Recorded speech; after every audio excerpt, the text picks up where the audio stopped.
Hello lovelies, you are welcome back to another online tutorial. In today's tutorial, we are going to be learning how to make this trending round pleated turban cap, which has this puff design attached to it. Thank you so much for clicking in and for watching our video. If you are new to this channel and you haven't subscribed, please kindly subscribe by clicking on the subscription button, and also do well to click on the bell icon, as this enables you to get notifications whenever new tutorials are uploaded. In today's tutorial, the materials used include shiny poly fabric. 1 yard of fabric will be enough for this design. We will also be needing fiber, and in place of fiber you can make use of your foam. There is scissors, your matching color of thread and needle, and your measuring tape. You can also decide to add other accessories for embellishment, but that is optional. This design that we're working on for this tutorial has two parts. Now there is the base and there is the design attached to the base.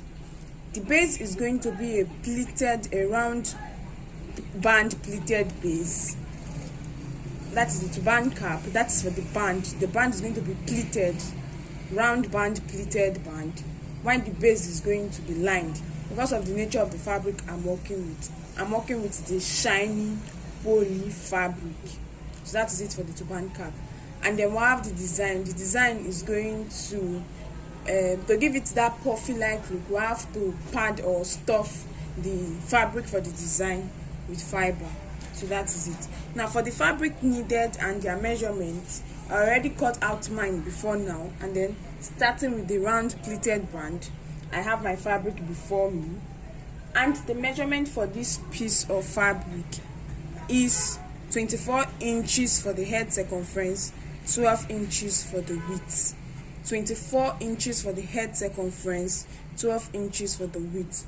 Please, the head circumference should be cut across the more stretchy part of the fabric. The shiny poly fabric, it stretches, so along that stretchy part of the fabric, that is where I have 24 inches. Now the standard measurement for the adult head size is between 22 and 23 inches, but because I'm working on a pleated band, that's why I'm cutting out 24 inches, because at times after pleating your bands, the edges are not equal. So after making my pleated band, I would then measure out either 23 or 22 inches depending on what I want to work with. Then make use of my scissors to cut it off, to cut off the excess fabric at the edge. So it is always better you have excess fabric and then you cut off the excess fabric than while you are working you run short of fabric. So to avoid that, especially for the pleated band, that is why I'm cutting out 24 inches. So that is it for the band. Now coming over to the base, remember that the base is going to be lined. Okay, so because of that, we'll be needing two different pieces of fabric. So I have fabric 1 here, and then I also have fabric 2 here, two different pieces of fabric. The measurement for each piece of fabric is 14 inches for the width, and then the length, which is the head circumference, is 23 inches. Now I'm working with 23 inches, and I'm going to be lining my fabric. After lining my fabric, I'm going to turn it inside out to give me the cap. So after doing all this, the head circumference is going to decrease to about 22 inches or 21.5. So if your client or you have a bigger head circumference, instead of cutting out 23 inches, you can cut out 24 inches, so that after sewing and turning your fabric inside out to form your cap, at the end of the day you'll be left with, that is if you cut out 24 inches, at the end of the day you'll be left with either 23 or 22.5 inches depending on the sewing allowance that you are using. But for me, for the fabric here, it is 23 by 14, cut out twice, two different pieces of fabric for the base. So that is that. And then lastly, the last fabric we are going to be using is going to be the fabric for the design. Now for the fabric for the design, you need a long strip of fabric. Let me just illustrate with this. You need a long strip of fabric. The measurement for the fabric for the base should be 40 inches for the length, and then 8 inches for the width. 40 inches for the length and then 8 inches for the width. That is the measurement for the design. Now in addition to all this, You can decide that your fabric, that is the design, should have a handle at the back for tying. If you want that, you got to separate two different fabric for tying. You can decide that you don't want the design to have handle for tying, that you want to merge both ends together and cover with a different fabric, which is sometimes referred to as the loop fabric. That is also optional and depends on your choice. That's the two ways to end the design. That is optional and depends on your choice. So those are two ways to end the design. However, when we get there, you understand what I'm trying to explain better. So now let me get the first fabric, which is the fabric for the pleated band. So I have my first fabric here, the fabric for the pleated band, and then I'm going to be sewing. So before sewing, you have to make the pleats on the fabric, and then this is what I'm going to be doing. I will start by folding in this edge of the fabric in by either 1 inch or 1.5, depending on the sewing allowance you want. But then you find out that when I fold it down this way, this edge that I cut using cutting out the fabric will be there. So what I do is that I fold in the edge a bit, and then after folding in the edge a bit, I then fold it completely to give me the first step this way.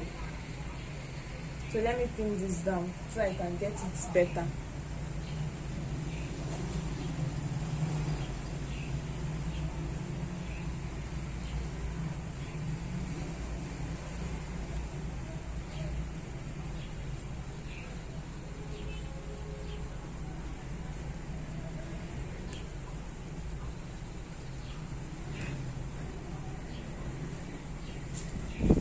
So this is it.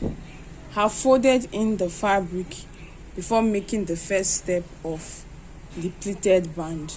Now if you look carefully at this, you won't see the fraying edge of the fabric, unlike when I come over here and then I just open it up and bring it down, then just fold it down.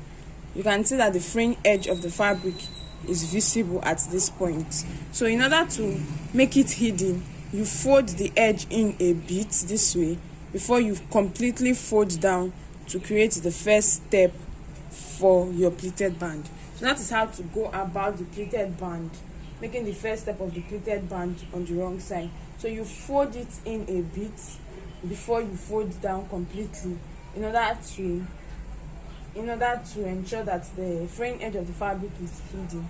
And so that gives us the first step.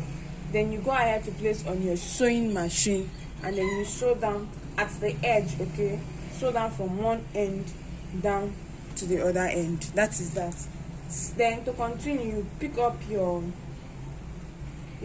fabric again, make another pleat, and then place on it this way. Place on your sewing machine and sew down from one end to another. Now mark you that each new pleat you are making should cover the sewing thread from the previous pleat. Now this is the first pleat here. After sewing from one end to the other, the sewing stitch is going to be showing. So this new pleat you are making on it should cover the sewing thread, and then you find out that you have another sewing thread showing on the second pleat. So when you make your third pleat, it should cover it. The only place where the sewing thread is allowed to be visible is on the last pleat of your fabric. So that is how you pleat your fabric, and then you sew from one end to the other. You make as many pleats as you can on your fabric. It depends on your sewing allowance. So I'm going to go back now to stitch, and after stitching I will get back. Now I haven't done all that. I have my fabric here and I have my pleated band here. So this is it. I've made my band, and then the wrong side, this is it. So that is it for my pleated band. Now to continue, I'm going to get the fabric for the base, the two fabric for the base, and then I'll place the first fabric down with the fine side facing me this way, while the wrong side is facing my working surface. I will get the band, the fabric for the band. Fine side of the fabric for the band will be facing the fine side of the fabric, of the first piece of fabric, this way. And then finally I will get the second piece of fabric. Fine side of this second piece of fabric is facing the wrong side of the band and is facing the fine side of the first piece of fabric.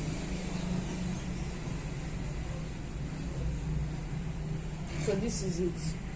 And then I'm going to go ahead to place this on my sewing machine, and I will stitch starting from the band. When I get to this end, I'll come down here, stitch all the way until I get back to this end. But along one edge, you have to leave a little bit of allowance for turning your fabric inside out. Okay, please, when sewing, you have to try as much as possible so that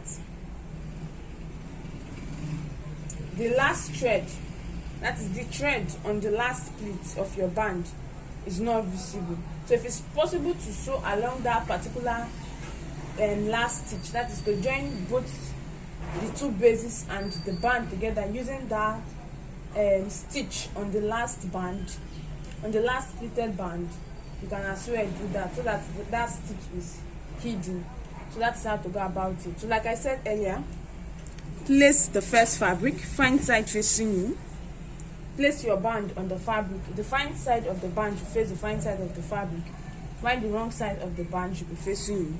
And then finally place the last piece of fabric, fine side facing the fine side of the first piece of fabric, so that you have the wrong side facing you, and then you sew. So let me sew, and after sewing I will get back.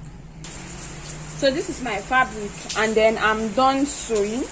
I left a little bit of allowance here, and then I'll go ahead to turn my fabric inside out. After turning my fabric inside out, I have it this way. Meanwhile, this is the wrong side. So I'm going to go ahead to trim off this excess that I have from the band here, and then fold in this edge that I had open, and then sew it down.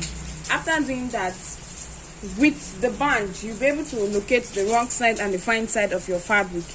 I will then fold it into 2 equal halves, and then sew down from the band down to this end and then over to this end, and join it together to form my cap. So this is it after making your sewing stitch, starting from the band down to this very end. The next thing we are going to be doing is our running stitch. The running stitch comes immediately after the band. So I'll make the running stitch from this end down to this end, and then take it down to this end. And as soon as that is done, I'll secure my thread and cut off the excess thread.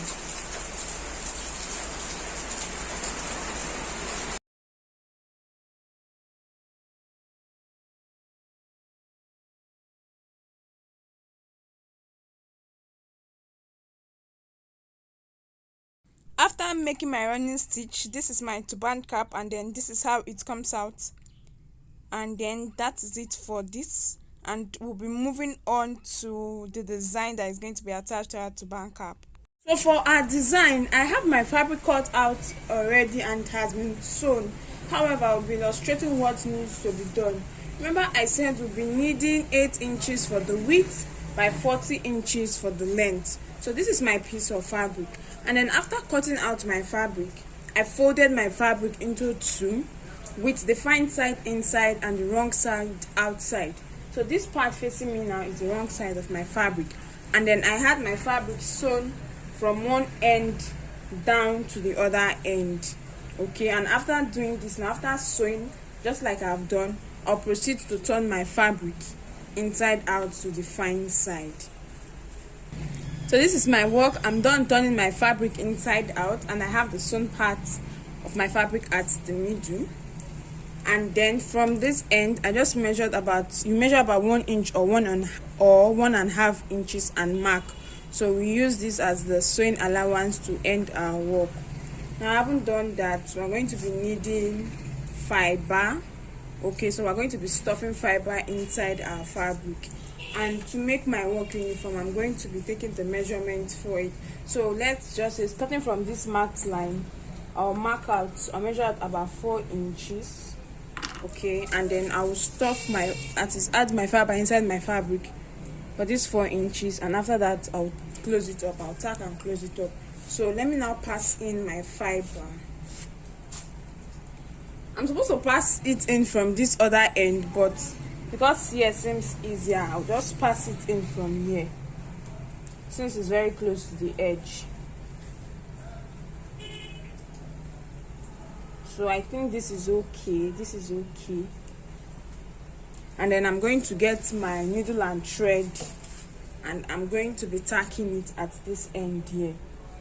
Now you can either tack or tie depending on which is convenient for you or which you prefer. So I'm going to be tacking this down.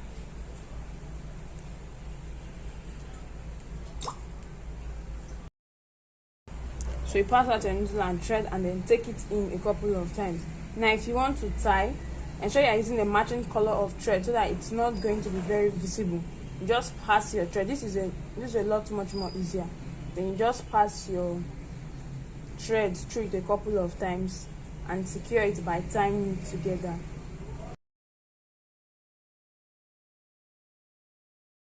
Then at the end of it all, you get your scissors and then cut off the excess thread.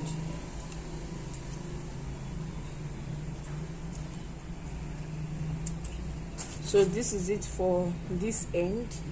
I'm done with this part, and then I will go ahead again, get my measuring tape, and then measure out about 4 inches and then mark so that I know where to end it. And then I will get my fiber again, and I'm going to pass it in from this other end.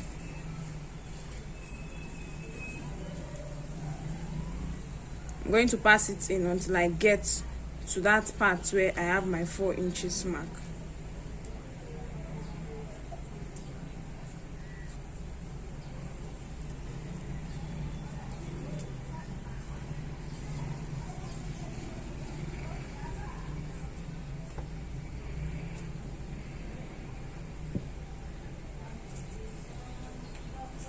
So this is it. I've been able to get, I have my 4 inches mark here. So like I said earlier, as soon as you are done adding your fiber, you either tack or you tie, depending on which seems easier to you or whichever one you prefer.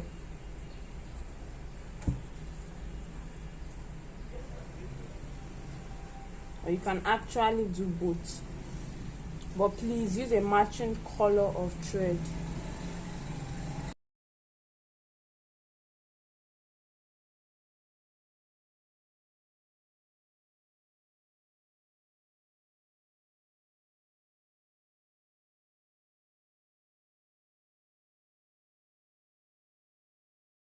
So this is it, and I'm done with the second one.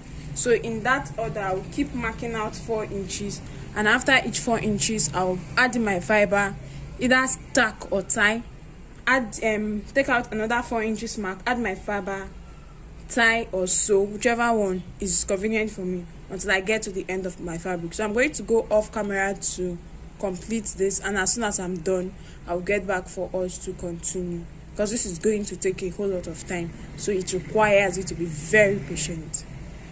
So right here, this is my work in progress. I've done a few, I've measured and I've marked it. I've measured 4 inches from this end down to this part.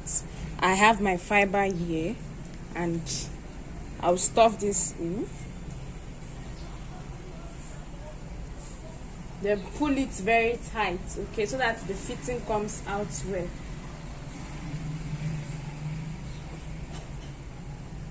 So as soon as that is done, I'll get my needle and thread. Ensure that you have put it closely and tightly, and then I will now make a running stitch very close to the end of the fiber, but this time around it's on my fabric.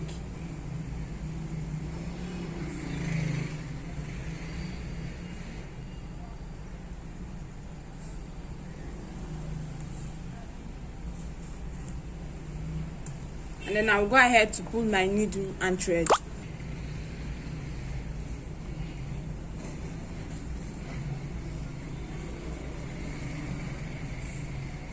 And and I'll stitch this back a couple of times.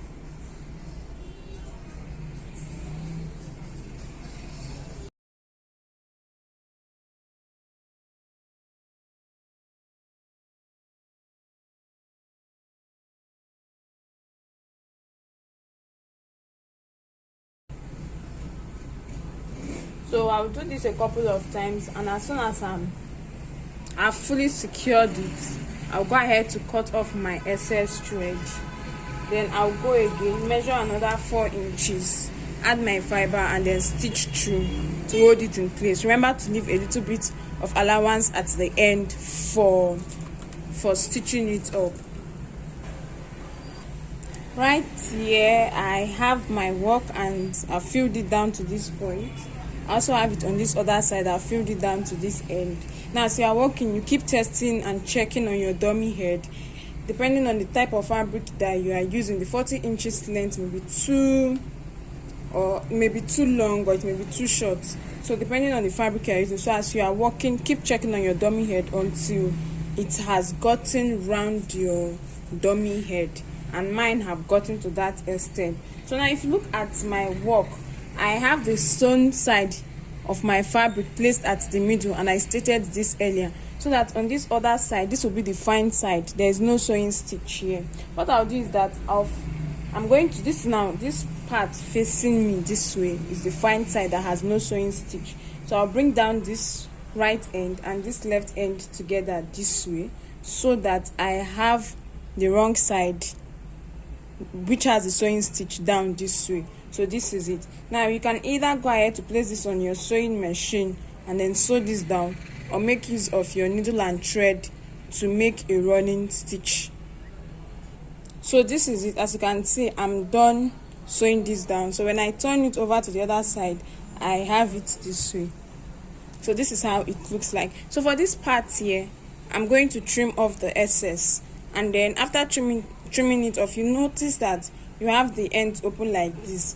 So you can weave it or give it a neat finishing. You can use your bias tape to cover the edge, or use your fabric to form a bias to cover the edge, however you want to do it, okay? Or better still, cut a separate fabric and then place on it this way to serve as loop. So this is mine, and I'm done trimming it off. So I made one part smaller than the other, so that I can place the other on it, the part that is longer. After trimming, I can place it down on it this way, and then once again fold it down and then stitch it down all the way to the end. So that will now completely cover the fraying parts. This is how I want to finish mine. So this is the wrong side, and as you can see, I've folded it in and I've stitched it down. So with this, I don't need to weave or use bias tape anymore. And then this is how this other end is. So your finishing depends on you and on what you prefer, but this is how mine looks like, and then this is it. So this is how to make your puff puff design. Now another way to finish it is to cut out another piece of fabric, probably 7 inches by 7 inches. You fold it into 2 equal halves and sew, then turn your fabric inside out. So let me say this is my 7 inches by 7 inches, and I've sewn and I've turned my fabric inside out. So I'll just place it down this way on it this way, and then you can see this end is covered with another piece of fabric. Then I'll get both ends this way and then stitch it down. After stitching it down, I will trim off the excess, turn it to the other side, and then that covers this end. So that is another way to end it, and that's the loop fabric that I was talking about, but I'm going to leave mine this way. So here I have my design completed, and I have my turban cap, and then as it is this way, it is a non-detachable design, meaning the cap can be worn alone and the design can be worn alone. It can be styled in different ways depending on the user's choice, and then you can also decide to make it non-detachable. Okay, what I meant earlier was that it was detachable, seeing that it is separate. So you can try to make it non-detachable, and to do that you have to join both together. So I can get the end this way, and then place it, get the back of my design, place it this way. Now if you can use your sewing machine, but I feel it will be too bulky for the sewing machine, you can tack this part down so that it comes this way, it comes off this way. But if you can't do that, you have to tack each of the design you made, each of the stitch you made down to the turban cap to join it together so that it becomes one. That is also another option. But then I'll leave it this way as it is detachable, and then I'll place it on my dummy head for us to see the outlook. So when placed on my dummy head, this is how the design looks like, and then that is just it. So you can as well decide to embellish with whatever accessory that you have available in any manner of your choice. But then this is it for this design. Thank you so much for watching. That is the end of today's tutorial. Please do well to give this video a thumbs up, leave a comment in the comment section, and share to others. If you haven't subscribed to our YouTube channel, kindly do so by clicking on the subscribe button. Until our next tutorial, bye.